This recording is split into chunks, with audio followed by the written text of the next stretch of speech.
Hi అండి, చూడ్డానికి క్యూట్గా ఉండే బేబీ పొటాటోస్తో ఇలా కర్రీ చేశారంటే వైట్ రైస్లోకైనా ఫ్లేవర్డ్ రైస్లోకైనా లేదా రోటీ పుల్కా చపాతీ పరాటాల్లోకైనా సూపర్గా ఉంటుంది.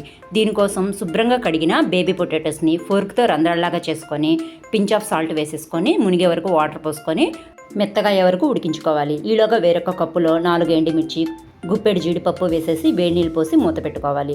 ఉడుకుతున్న బంగాళదుంపల్లో ఘాట్లు పెట్టుకున్న 3 టమాటాలని కూడా వేసేసి 2-3 నిమిషాల తర్వాత తీసేసి పీల్ తీసేసుకొని ముక్కలుగా కట్ చేసుకొని బ్లెండర్ జార్లో వేసుకున్నాక నానబెట్టుకున్న ఎండుమిర్చి జీడిపప్పులను కూడా వేసేసి మెత్తని పేస్ట్ లాగా చేసి పక్కన ఉంచుకోవాలి. ఇప్పుడు కడాయిలో 4-5 టేబుల్ స్పూన్స్ ఆయిల్ వేసుకొని హీట్ అయినాక కొద్దిగా షాజీరా, చెక్క, లవంగా, అలాగే 2 బిర్యానీ ఆకులతో పాటు సన్నగా కట్ చేసి పెట్టుకున్న ఉల్లి తరుగు కూడా వేసేసి సగానికి పైగా ఫ్రై చేసుకున్నాక ముందుగా ప్రిపేర్ చేసుకున్న పేస్ట్ని కూడా వేసేసి మరొకసారి చక్కగా మిక్స్ చేసేసుకొని ఆయిల్ పైకి తేలే వరకు ఉడికించుకున్నాక రుచికి సరిపడా ఉప్పు, కారం, చిటికెడంత పసుపుతో పాటు మీకు నచ్చితే కాస్త గరం మసాలా లేదా జీలకర్ర పొడి, ధనియాల పొడి వేసేసి ఇంకొకసారి మిక్స్ చేసేసుకొని ఉడికించి పొట్టు తీసి పెట్టుకున్న బేబీ పొటాటోస్ని కూడా వేసేసి మరొకసారి మిక్స్ చేసేసుకొని తగినన్ని నీళ్లు కూడా పోసేసి చక్కగా ఉడికించుకోవాలి.